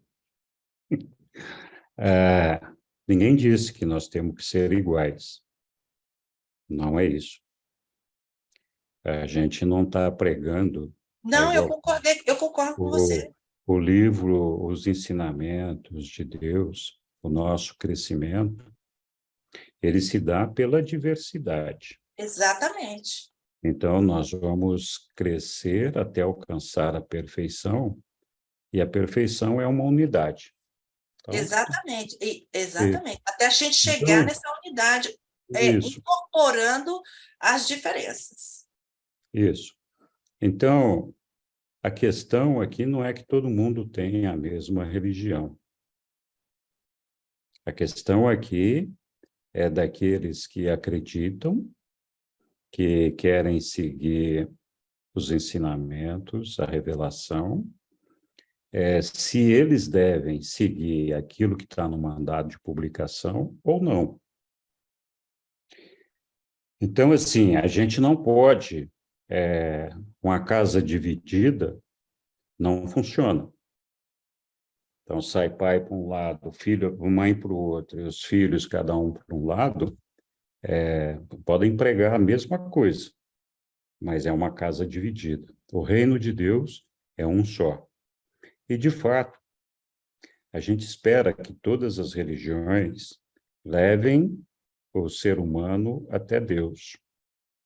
Mas não faz sentido, dentro da revelação que nós temos, dentro daquilo que nos foi orientado pelos reveladores, não seguir o que eles orientaram. Então, é esse o ponto. Se a humanidade amanhã quiser encontrar o livro de Urântia como um ponto de unidade, como um ponto de apoio para desenvolver a sua espiritualidade, um ponto de unidade, como é que você reagiria se falasse, não, mas tem 4 grupos que pregam Urântia de maneira diferente, assim como tem, sei lá, 200 denominações evangélicas, qual que é a que eu devo seguir? Assim como enfim. Então, a gente não tem que ter a mesma religião, mas a gente que se inspira nos ensinamentos de O Livro de Urântia deveria respeitar aquilo que os reveladores nos ordenaram. Então, os reveladores deram, por exemplo, a guarda do Livro de Urântia para a Fundação Urântia. A Fellowship se rebelou contra isso e disse, não, eu faço o livro do jeito que eu quiser. Então, a gente tem que conhecer mais profundamente do que nós estamos falando aqui. Então, eu não acho que quem é evangélico tem que ser urantiano. Se quiser, vai ser ótimo, vai ser muito bem-vindo, fico maravilhado com isso. Não tenho nada contra os evangélicos, assim como não tenho nada contra os espíritas, assim como não tenho nada contra os católicos. Eu acho que todas essas religiões são muito boas. Mas os ensinamentos do livro de Urântia são a minha casa, e eu não quero que ela seja dividida. Quando a gente divide, a gente compete. É uma competição. Eu não estou te ouvindo, Henrique, não estou te ouvindo, tem um barulho no fundo. É uma competição. É uma competição por... Está me ouvindo agora? Sim, agora sim. É uma competição. É uma competição para ver qual é que é o livro que é melhor. Qual é o texto que eu tenho que traduzir? Eu posso ter canalizações ou não posso ter canalizações? Eu preciso de dinheiro, então eu vou buscar dinheiro com um doador, esse doador vai dar para as 2 organizações ou vai dar uma só? A gente precisa de dinheiro para fazer acontecer as nossas coisas. Então, existe concorrência por talentos. Nós somos uma família pequena, de poucos trabalhadores, ainda. Poxa, Então, se você como tem isso. 2 grupos divididos, o talento vai ter que escolher, eu vou para esse aqui, eu vou para aquele lá. Ah, então eu vou ter fundação, vou ter Associação Urântia no Brasil. Ah, eu quero ter fellowship também, vamos ter 2 organizações. Não tenho nada contra isso, eu só acho que não representa a unidade que é pregada pelos ensinamentos do livro de Urântia. Então, não faz sentido isso. Não faz A sua sentido fala, absolutamente nenhum. a sua fala me passa assim, é a mesma obra de Jesus. Tinha os fariseus e os saduceus, e tinha Jesus aqui, levando a obra Então, dele. É a uma mesma família coisa. só. É uma família só, é o reino de Deus. Mas aí Jesus fala, tem hora que ele conversava com a pessoa e tinha hora que ele não conversava. Os discípulos, mas por que o senhor não vai conversar com essa pessoa? Ele falou, não tem, ela não vai entender, não adianta. Quer Então, dizer, a mas estrutura Jesus não psíquica dela deixava não de tinha condição. conversar, Jesus não deixava de conversar com ninguém que pudesse ter uma expectativa de desenvolvimento espiritual. Então, Exato. assim, Jesus nunca fez acepção de raça, credo ou cor. Nós também não fazemos. Assim Sim, como e ele se posicionava firme, mostrando Isso. a obra dele. Agora, Então, ele também, eu não estou discordando de você, Henrique, de jeito nenhum. não, mas pode Até porque discordar, eu não tem estou porquê. aqui, a minha vibração energética é para cá. Eu fui trazida para cá. Então, eu sigo o meu coração. Então, Tá assim, bom.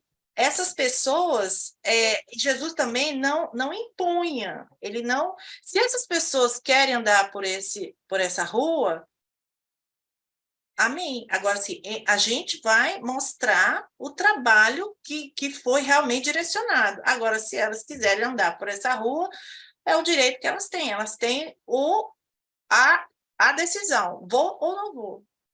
Então, Né? Jesus Assim, diz, a minha questão é a gente não tem que ficar angustiado com o nosso coração, porque a obra de Deus é Ele que vai fazer. Tô A aparecendo, nossa né? tarefa é só esclarecer, como você esclareceu aqui, que eu não conhecia essa história. Jesus disse para os seus discípulos e para os discípulos de João, entendam-se, vocês têm que estar juntos, entendam-se. É o que nós temos que fazer. Então, é isso aí. Desculpe, Daniela, te deixei esperando aí um tempinho. Vamos lá.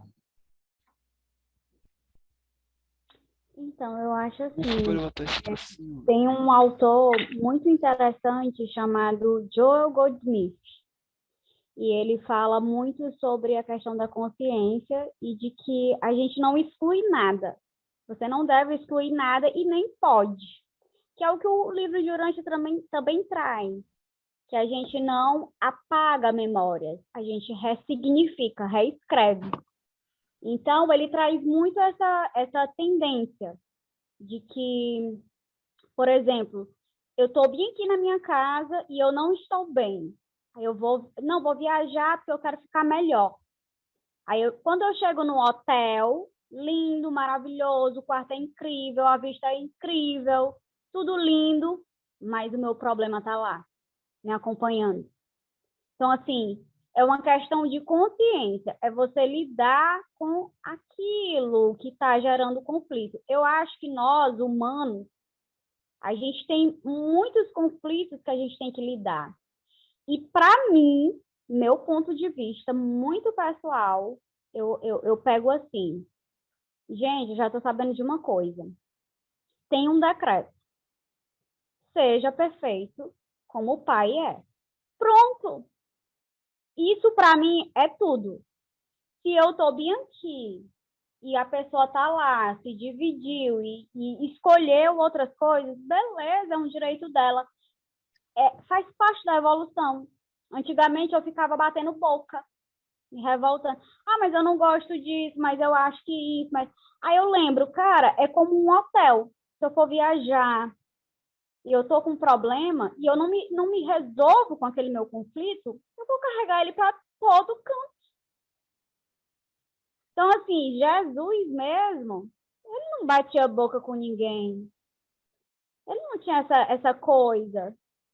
Quer se separar, amor? Beijinho no ombro, beijo, vai lá. Faz parte da evolução. Deixa a galera lá se dividir e tal, fazer a sua parte. Eu penso muito em exemplo. Não adianta. Eu era muito de teoria. Pesquisei um monte de religião, gosto muito de transcender mente, não sei o quê, curso de terapia holística, não sei o que mais lá, queria ser a bam. Na prática, eu era com perdão da palavra, gente, uma bostinha. Porque na prática não era aquilo. Então, assim, a gente é muito de teoria, você fica acumulando um monte de coisa, quer fazer o que acha que é certo, mas no fundo não é assim. Todo mundo está fazendo escolhas, tomando decisões e etc. A gente tem meio que... É chato mesmo, dá uma revolta. Mas a gente tem mesmo aqui, ok, beleza. Quer se dividir, quer se separar, quer dizer isso aqui, esse é seu ponto de vista, beleza, ok. Eu vou cumprir o decreto. Vou ser perfeita como pai, vou fazer o meu melhor. Para mim, olha, gente, isso tem me dado tanto conforto, alívio de viver. Sabe, assim, é tão ressignificante com relação a tudo. Dinheiro, amor, convivência familiar, relacionamento, seja amoroso, qualquer nível de relacionamento. Cara, eu vou ser perfeita como o pai é perfeito. Eu não estou aqui à toa. Agora eu já sei que eu tenho um propósito. A minha vida não se limita aqui ao planeta Terra. Eu acho que isso é o mais importante, entende? Quando a gente vai botar assim, os pingos nos is mesmo, e ver assim e tal, o mais importante é isso. Você está fazendo a sua parte? Você está seguindo o decreto? Você está tentando ser perfeito como o pai é? Isso é o mais importante para mim. De tudo. De tudo. O mundo está se acabando, explodiu uma bomba, o fulano de Xi Jinping da China fez não sei o quê, o outro lá tem uma bomba. Beleza. Estou sendo perfeita como o pai é? Para mim é isso. Se resume a tudo. Está chovendo aqui o maior barulho. Muito obrigado, Daniela. Oi, então, assim... Oi, Tiago. Queria corrigir uma coisa aqui na plataforma, que não está aparecendo o meu nome para mim, né? Não está aparecendo meu nome. Caso eu tivesse câmera, eu acho que não ia dar para me ver. Mas é o Tiago, né? Então, eu apertei alguma coisa aqui que na plataforma não tirou o quadradinho que aparece o nome da pessoa ou a imagem dela. Mas o seu nome está aparecendo aqui para nós. Muito obrigado. Está aparecendo para você? Ah, tá. Só para mim que não está aparecendo, mas depois eu vou ver se eu consigo consertar isso. Eu convidei uma amiga minha, que ela mora aqui na minha cidade, né? Ela está aí agora. Dá as boas-vindas para elas, Henrique. O nome dela é Sulamita. Ela é daqui de Porto Velho. Muito bem-vinda, Sulamita. Aqui Seja muito bem-vinda. Porto Velho, Rondônia. Ela saiu. Acho que ela caiu. É que a internet está caindo um pouco, ela falou. Mas a Sulamita... Mas que bom que você convidou ela para vir e ela veio, Tiago. Sim, ela conhece o livro durante há muito tempo que eu apresentei para ela. E desde 2012 ela participava da conferência também. Aí ela muito bom. Ficou um pouco sumido, mas estamos voltando a participar de novo. Maravilha. Muito bem, pessoal. Então, chegamos aqui no final de mais um dia de estudos, né? A gente está falando de oração, adoração, unidade. A minha sugestão para todos nós é que essa semana aqui a gente peça pela unidade do mundo, a unidade no nosso Pai, para que nós sejamos verdadeiramente irmãos unidos e busquemos o amor do Pai. Então, muito obrigado a todos. Tenham uma boa semana. Nós não discutimos com ninguém aqui se a semana que vem devemos fazer semana de carnaval, segunda-feira, a nossa reunião. O que vocês acham? Eu acho que tem que fazer. Eu também acho. Precisamos de Deus, Henrique. Então, estamos combinados, todos Nós nós. estamos de combinação? Então, Nós estamos combinados. estamos de combinados combinação, então. para segunda-feira nos encontrarmos aqui nesse mesmo bate-canal, bate-endereço e bate-hora. Tudo bem? Muito Tá bom? obrigada, Henrique, por compartilhar essa história, né? Que a gente, se você não fizesse, é difícil a gente saber isso, né? Mas é importante a gente saber que dentro do Muito movimento importante. tem divisões, mas também é importante saber que nós lutamos pela unidade, que ela vai acontecer. Pode demorar um pouquinho, mas ela vai acontecer. Tá bom. Um beijo para todos vocês. Muito obrigado por terem vindo. Lilian, obrigado por ter vindo aqui. Tá bom? E caladinho. Você estava aqui de todos e a É que eu todas. não ia participar hoje, a Lilian tinha se oferecido para estar aqui, eu roubei o lugar dela. Muito obrigado. Boa noite, pessoal. Boa Boa noite. noite para Boa todos. noite, amados. Boa noite, Tchau. querido. Obrigada. Obrigada, Tchau. Henrique. Tchau para vocês. Tchau.